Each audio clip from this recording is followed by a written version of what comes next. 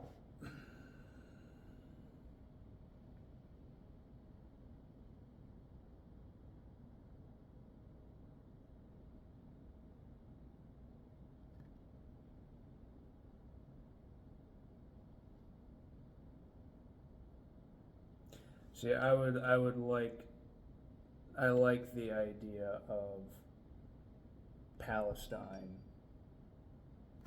just getting that land back, the people of Israel being willing to relocate somewhere else in the West, and carrying on in the West and various other places. I would like the idea of the Palestinian people being able to just have Jerusalem, and it's no big deal. Everybody forgets about it. I would like that. Like, I'm on the same. Like, I understand what you're saying. If you wanna go back and draw the historical line at 1947 and be like, well, who was there before? All right, it was Palestinians. Have at it. I like that idea. I would love nothing more than for this conflict to go away, for people to stop dying, and for Israel to pick up their things and move across the coast or up into northern Europe. That would be great. I don't think it's going to happen. I would love the idea of Egypt, Iraq, Saudi Arabia essentially adopting the same perspective with Palestine. I would love that. Either way, whoever picks up and moves, as long as people aren't dying and as long as people are able to pragmatically live their lives as they see fit, that would be perfect to me. But I'm saying, regardless of where you want to draw the line, regardless of where you want to draw the line in the historical context, I don't think it's going to happen. You're not going to convince either side. You're not going to convince either side on either. You're not going to convince anyone on either side of the territory line of either of those things. And that, to me, spells another forever war. And what I don't want, what I'm saying is the best that my little podunk self, the best solution that I can think of from where I'm sitting is I would rather that the U.S. draw it back. I would rather it rolled back its support for Israel or Palestine, because you know what? I think we've spent enough of our country's lives. I think we've spent enough of our taxpayer dollars in the Middle East. I don't want another forever war. I'm saying pragmatically, like, I don't think the U.S. can afford another forever war right now. No, and that's exactly what they know, whether it's the Russians or the Chinese or the Iranians. But right now, everybody's trading, swapping pictures of who's had more kids killed. But regardless of that, that conflict specifically, the only way that conflict ends is for one of them to wipe out the other, because that's what they've set in their hearts.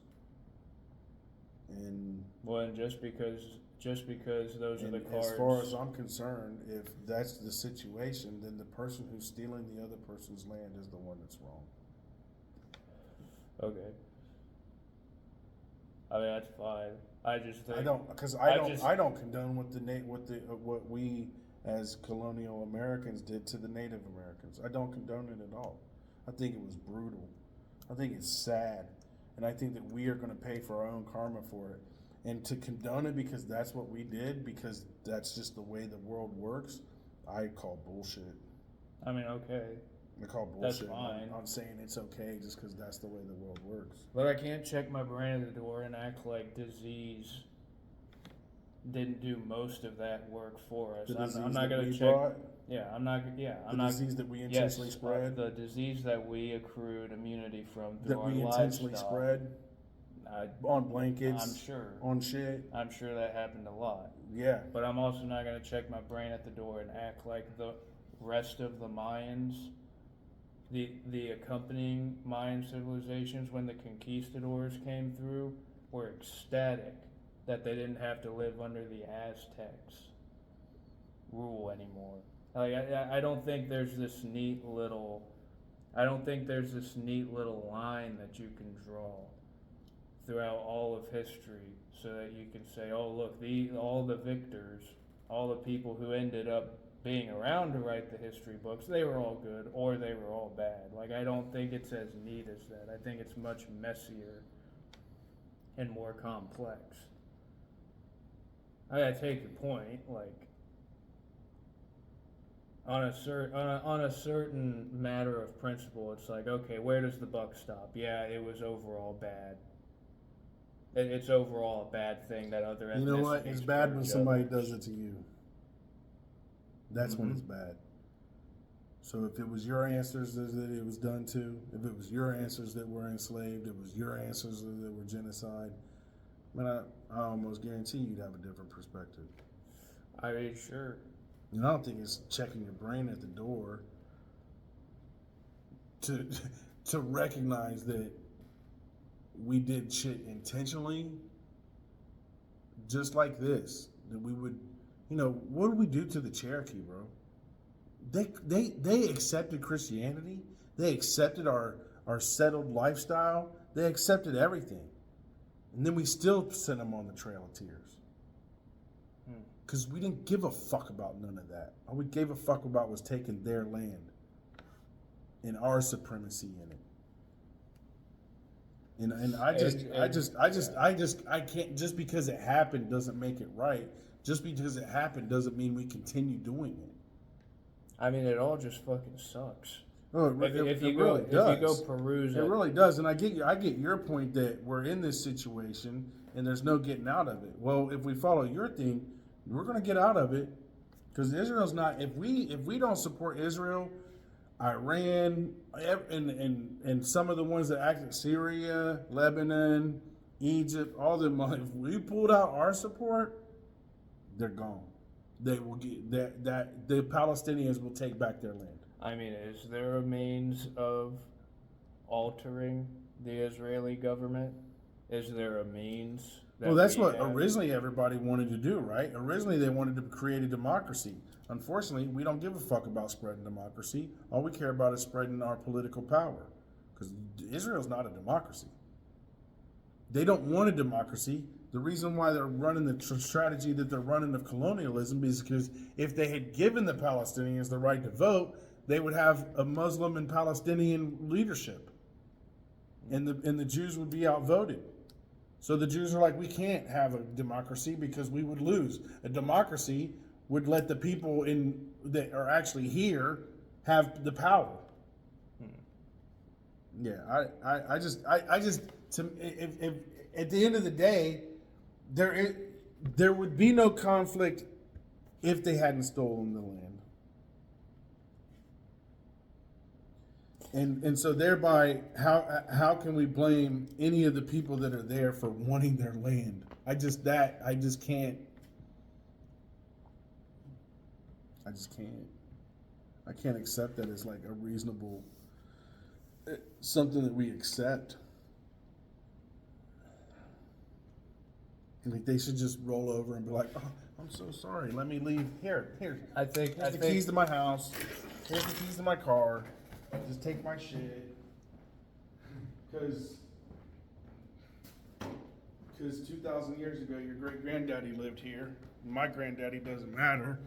And it's okay for you guys to kill my people. That's the same point, It's okay though. for you to push me to a reservation. That's the same point you're making though about the Native Americans. Yeah. They were here before us, Right? so shouldn't we give them all their land back? Shouldn't we give them something? Other than the crap that we give them now? Other than casinos? That I agree with, for sure. Right? So that's what I'm saying. Like, what? Yeah, I'm calling it hypocrisy. I'm saying, yeah, it's not right. It was wrong what we did to them. And yes, if anybody deserves any kind of reparations, it'd be the indigenous people of these lands. Now, I get your point that they were all fighting and who really controlled it and you could never prove it or whatever. Well, that's just a convenient thing that colonizers do. That doesn't make it right. It doesn't make it right. And I mean, what? Like at one point we gave them reservations and then we took that too. And I think because we live in a largely secular society, the religious fervor of this conflict goes over our heads a lot of the time. But I think the reality is, like, you don't get this situation in Israel unless Israel's largely secular right now. But I don't think What do you mean it's secular? I mean, It's Jewish. I mean, it's Jewish. How's that secular? Are you talking about Jewish, the ethnicity, the religious orientation? Are you talking about the broad cultural context? Because I'm talking about Israel. What is Israel? okay, well that's Isn't it a religious state? okay. Fine, it's not secular. I mean, I don't know how it could be secular. Fine. Point is, there's a religious context that undergirds all of this. This is largely this is more ideological than it is. Yeah, unfortunately, matter you of have ethnicity. Jewish supremacists who think that they own that land because 2,000 years ago their great grandfather claimed that land because that grandfather said that God said it was his land. And it's very religious.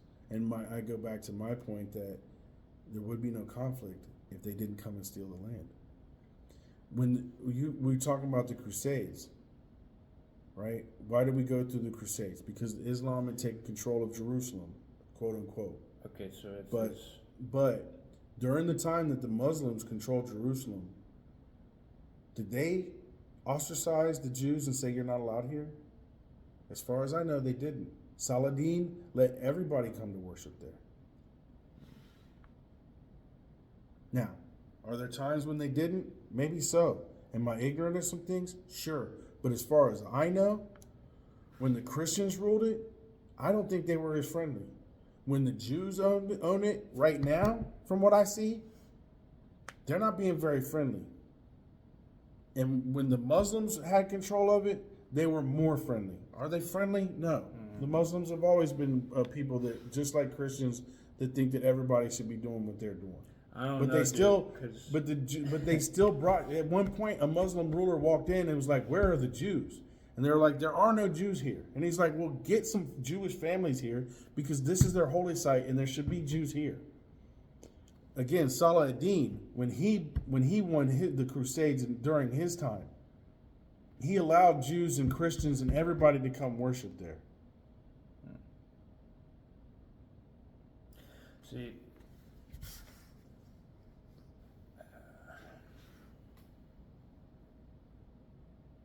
And yeah, to me, you don't have a claim on that land anymore.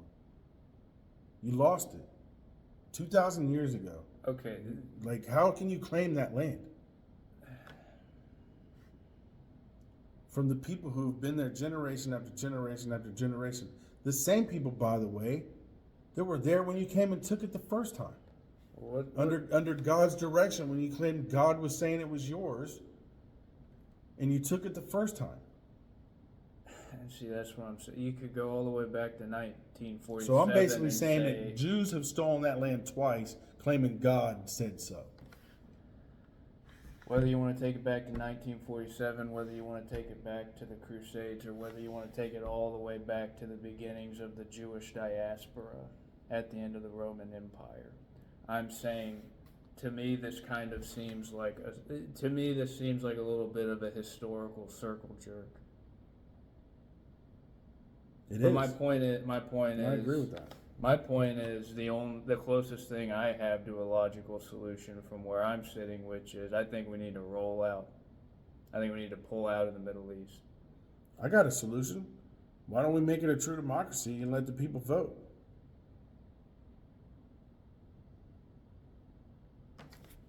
Sounds good to me. That's what America's about, right? We're supposed to be like for a democratic process, right? Why not? Why didn't we do that in 47? Why didn't we do that in 60? Why didn't we do that in 70? Why didn't we do that in 1980? Why didn't we do that in the year 2000? That sounds like a best case scenario. How likely do you think it is that's going to happen? Zero, because the Jews would not allow that to happen because they would lose. But I think as far as it stands for America, from where we are sitting, We've already wasted enough money, spent enough money on it. yep, I think that's We the spend them most- like $3 billion every year just off rip. Just here.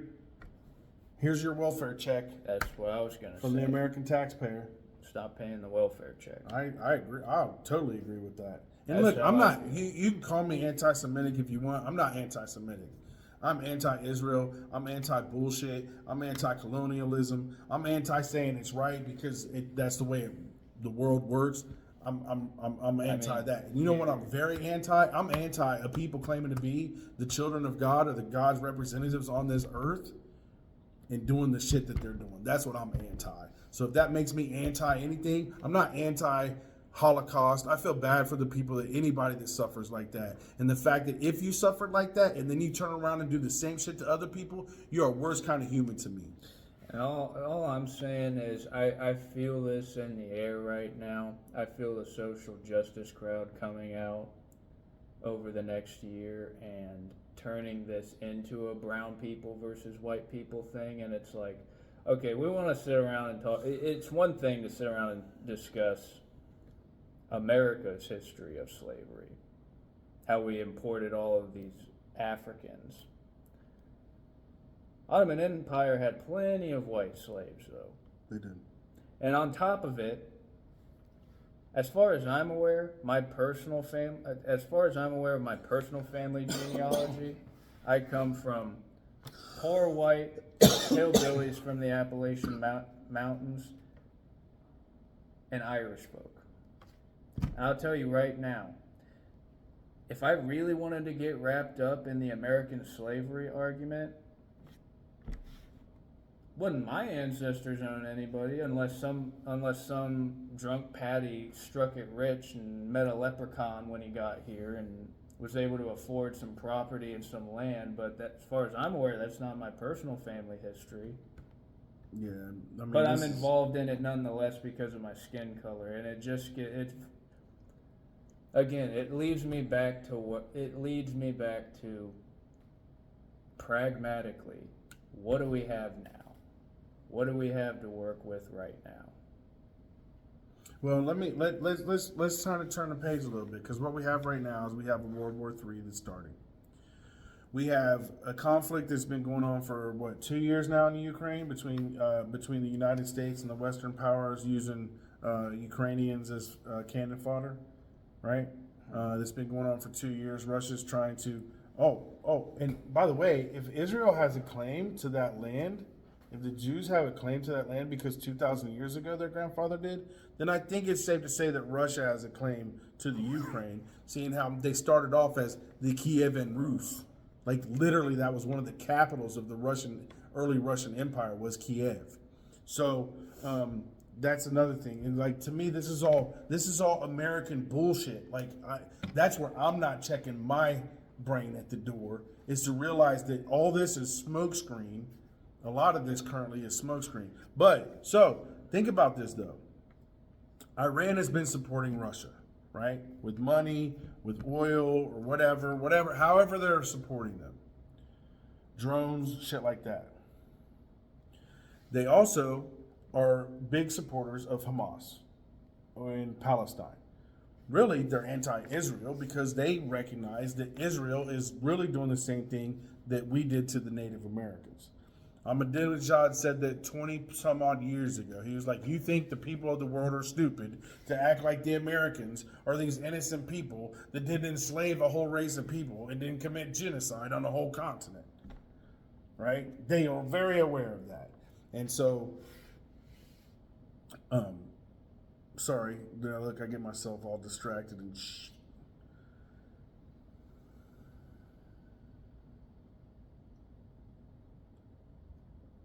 totally lost my train of thought there.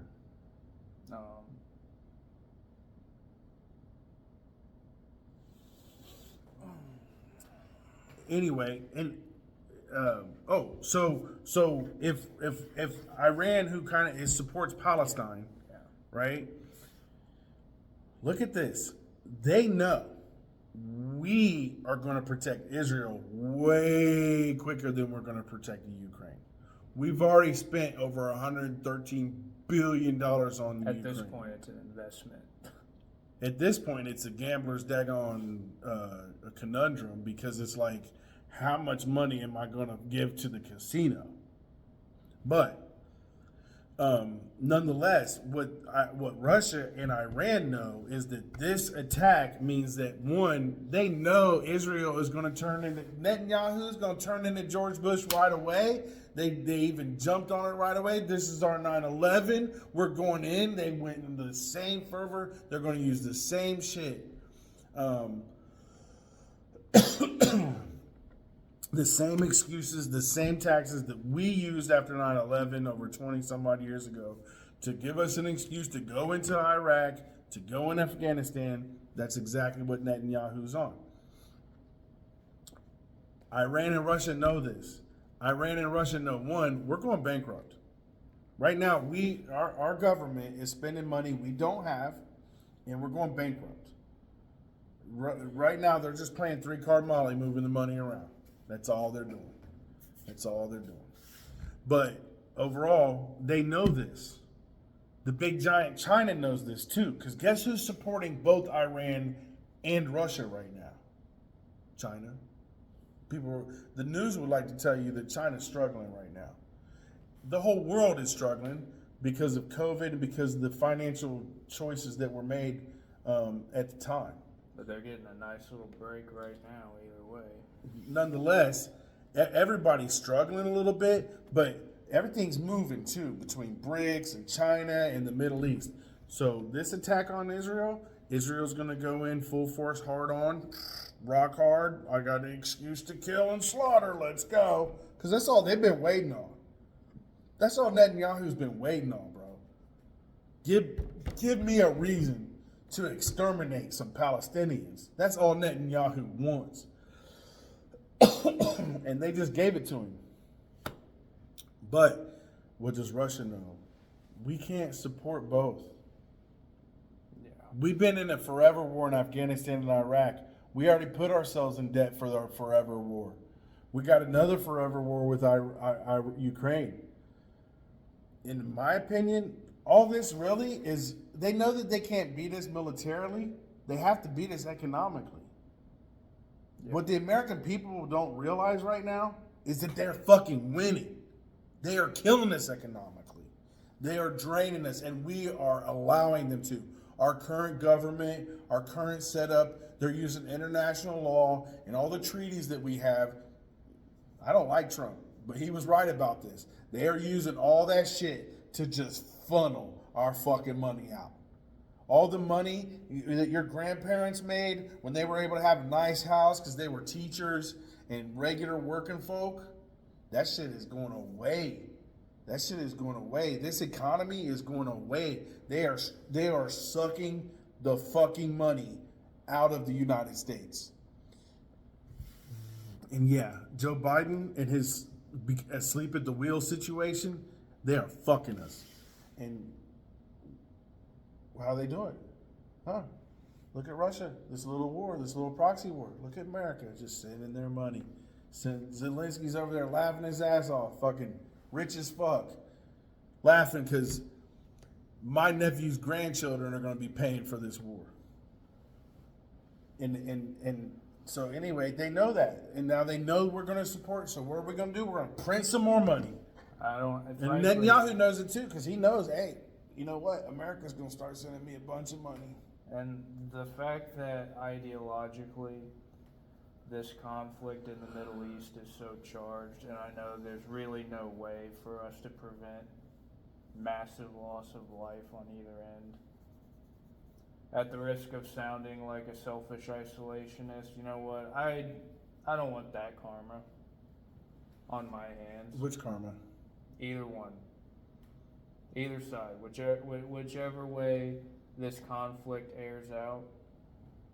Well, Israel's been on American karma since 1948.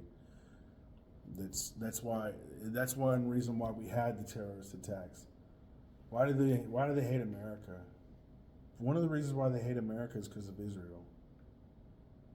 Because we supported the stealing of their land. They see us as one and the same with Israel. And all of our westernization and all of our economic colonialism, and yeah, what we did with the Shah in Iran, they know what we do. They're not, like, they may have the American people boiled over, like we're out here doing all this saintly work over the last 100 years of spreading democracy. No, we haven't been spreading shit.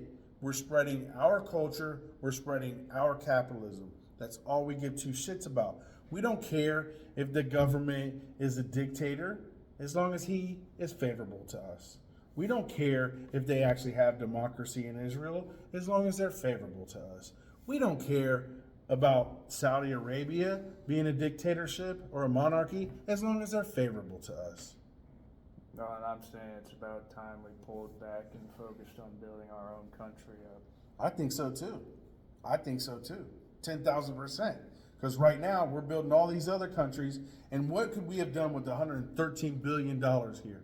They're going to tell us, oh, we can't subsidize the American college kid and pay for his education. We can't afford that, but we can sure afford to funnel money to Biden and the Biden family mafia through the Ukraine and all the corruption there. Mm-hmm. You know, we can afford to support wars.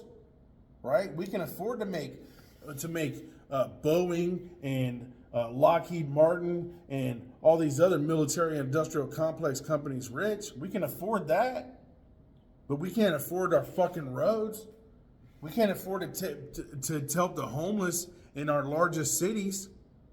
We can't afford to educate the kids in our largest cities so they're not running around shooting each other. We can't afford none of that. Nah. But we can afford $113 billion to send to Ukraine for a fucking war. We're going to have as much success as we had in Vietnam. Or Afghanistan. Or Iraq. Every war we've had since the end of World War II has been a loss for us. And they want to tell us that we win. We won. They want to tell us we won World War II. What did we win? That we became the superpower and the police of the world? Is that what we won? I tell you what, it looked like everybody in World War, looked like all of Europe lost. Germany lost because, well, they lost. It's plain to see that. France probably kind of lost just because they got their ass fucking punched in. But they still kept their African colonies. They pretty much lost their South Asia colonies. That's why we fought Vietnam, was to try to help them keep their colonies, or for the Americans to try to take those colonies for our own, just like we did the Philippines. No, one thing we have not touched upon is the apocalypse. And what does this mean for the apocalypse? That's my ideological concern that's my right wing concern, is the ideological stake that a lot of people have that they've been getting psyoped for the last 2,000 years over. Ooh. You know what? This sounds like a really good topic for next week. Sure. Let's But talk about they've been getting psyoped over this ideological fetish that they have for the apocalypse.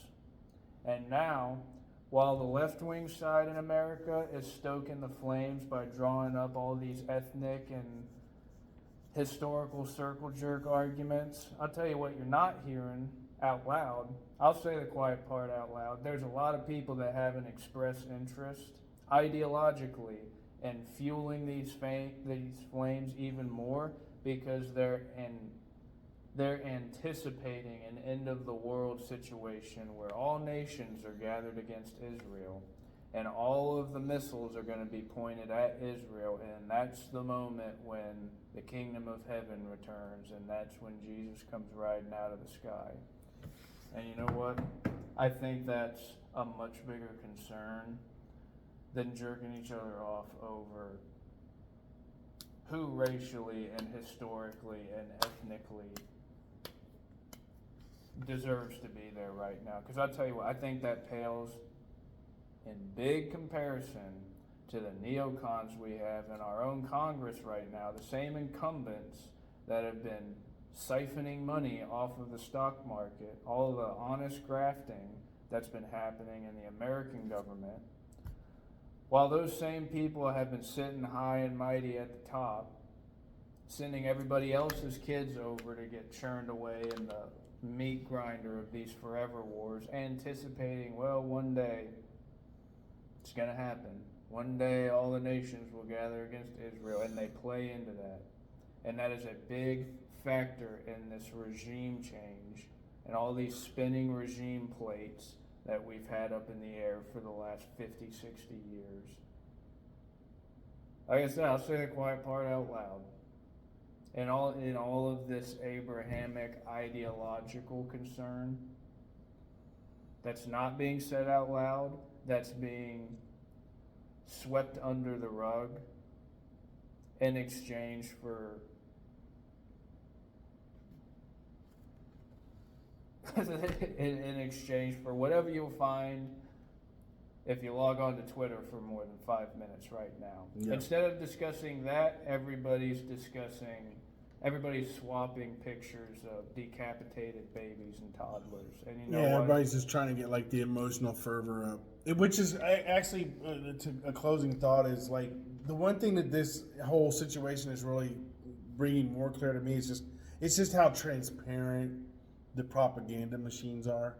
Like how the algorithms are changing, how just all that. But with that said, I'm sure that this conflict will be happening next week. And the next time we post this, we are having some production delays, but we're gonna get them worked out. Blame me. But yeah, I think next episode, I would really like to talk about the apocalyptic implications of this scenario and what that does. Like, as you said, the psyop, the self-fulfilling prophecy, if you will, or if you just look at it for 2,000 years, there's been a lot of people manifesting the end times, right?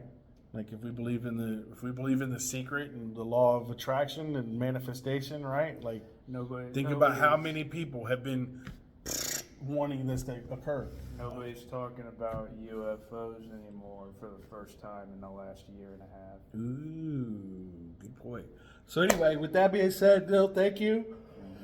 I feel like the last couple episodes we've been really contentious, and that's again my fault because I talk like an asshole. But anyway, don't forget this episode is brought to you by good old H2O water. Have a full glass today, and thanks for watching. See you next time. Peace.